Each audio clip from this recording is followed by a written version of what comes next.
అందరికీ నమస్కారం అండి. నేను doctor Aditya Reddy, orthopaedic surgeon. మన యశోద హాస్పిటల్ సికింద్రాబాద్ బ్రాంచ్లో ఉన్నాను.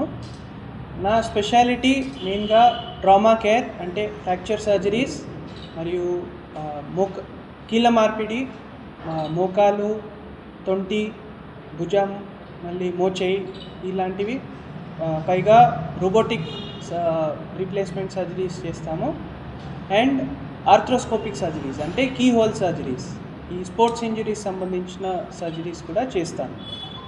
సో ఇవాళ మనము కొంచెం రీసెంట్ అడ్వాన్సెస్ గురించి తెలుసుకుందాం. ఓకే, సో ముఖ్యంగా జాయింట్ ప్రిజర్వేషన్ సర్జరీస్. సో దీంట్లో ఏంటంటే మామూలుగా పెద్దవాళ్ళలో యూజువల్గా ఏజ్ రిలేటెడ్ ఏంటంటే మన బోన్ క్వాలిటీ అనేది తగ్గిపోతూ ఉంటుంది ఏజ్తో పాటు.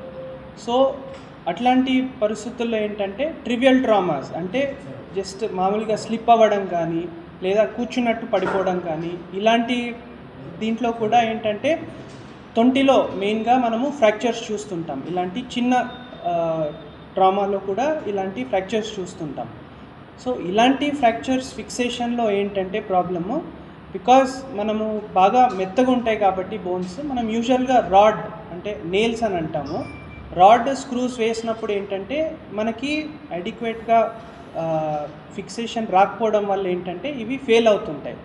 సో యూజువల్గా ఇలాంటి ఫ్రాక్చర్స్లో మనం ఏం చేస్తామంటే మార్పిడి చేస్తుంటాం. సో తొంటి మార్పిడి యూజువల్గా చేస్తుంటాం. కానీ రీసెంట్గా ఏంటంటే మనము ఈ నెయిల్ వాడి కూడా సిమెంట్ ఆగ్మెంటేషన్, సో స్పెషలైజ్డ్గా ఈ నెయిల్స్ వాడి సిమెంట్ ఆగ్మెంటేషన్తో కూడా మనం ఏంటంటే ఈ ఫ్రాక్చర్ ఫిక్సేషన్ అనేది చేస్తున్నాం.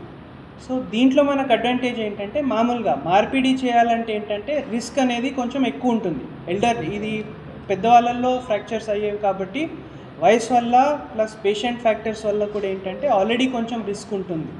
సో దానివల్ల మనం మార్పిడి చేయాలంటే ఏంటంటే వాళ్ళకి రిస్క్ ఎక్కువ ఉంటుంది కాబట్టి మనం ఈ ఫ్రాక్చర్ ఫిక్సేషన్తో అంతగా రిస్క్ ఉండదు. కాబట్టి మనం ఈ స్పెషలైజ్డ్ నెయిల్స్తో మనము ఈ ఫ్రాక్చర్ ఫిక్సేషన్ చేయడం జరుగుతుంది. ఇవన్నీ మనము యశోదాలో చేస్తున్నాం. నెక్స్ట్ ఇంకోటి ఏంటంటే ఇప్పుడు ఈ మధ్యలో ఏం చూస్తున్నామంటే యూజువల్గా ఈ మోకాల్లో అరుగుదల అనేది యూజువల్గా 50 years తర్వాత వచ్చేది డిసీజ్ ఇది. సో కానీ ఈ మన లైఫ్ స్టైల్ వలన వేరియస్ ఫ్యాక్టర్స్ వలన ఏంటంటే ఈ మధ్య మనము ఎర్లీగా చూస్తున్నాం, అంటే ఆల్మోస్ట్ అరౌండ్ 35 నుంచే ఈ అరుగుదల అనేది మనము చూస్తున్నాం. సో ఇలాంటి పేషెంట్స్లో ఏంటంటే మనకి అరుగుదలలో ఒక్కసారి స్టార్ట్ అయింది అనుకోండి, అది ఆపేది ఏంటంటే మన చేతిలో ఉండదు. అదేంటంటే ఒకసారి స్టార్ట్ అయిందంటే ముందుకు వెళ్తూనే ఉంటుంది.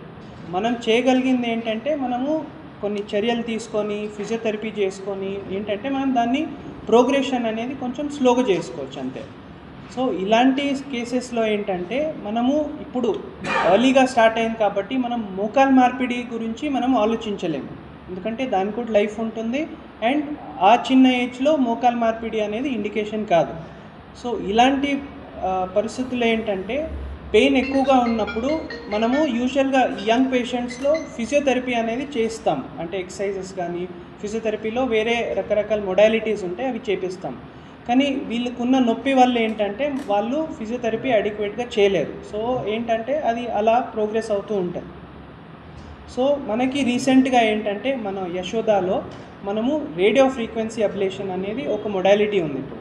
సో దాంతో ఏంటంటే ఈ పెయిన్ ఏదైతే సెన్సేషన్ క్యారీ చేసే నరం ఏదైతే ఉందో దాన్ని మనం అబ్లేషన్ అని చేస్తామన్నమాట. సో దీంతో అడ్వాంటేజ్ ఏంటి అంటే తనకి వచ్చే పెయిన్ అనేది తగ్గుతుంది. దానివల్ల ఏంటంటే తను ఎక్సర్సైజెస్ చేసుకొని మనము మోకాలు మార్పిడి ఇంకో 5 yearsలో చేసుకునేది మనం కొంచెము టైం తీసుకొని మేబీ ఒక 10 years వరకు ఆ జాయింట్ లైఫ్ని ఎక్స్టెండ్ చేయొచ్చు. సో మనం ఈ రేడియో ఫ్రీక్వెన్సీ అబ్లేషన్ రీసెంట్గా ఇది కూడా చేస్తున్నాం.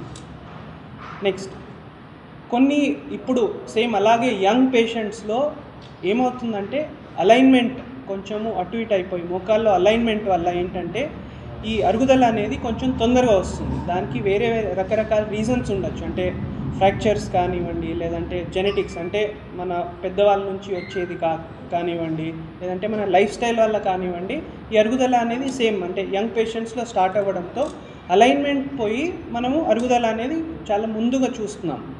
సో ఇలాంటి సందర్భాల్లో ఏంటంటే మనము మొత్తము కీళ్ళ మార్పిడి అప్పుడే ఆలోచించలేము, ఎందుకంటే ఈ బెండ్ వల్ల వచ్చే అరుగుదల ఏంటంటే ఓన్లీ ఒక భాగం వైపే కొంచెం అరుగుదల చూస్తాం, వెరాజ్ ద అదర్ సైడ్, వేరే సైడ్ ఏదైతే ఉందో అది మామూలుగానే ఉంటుంది.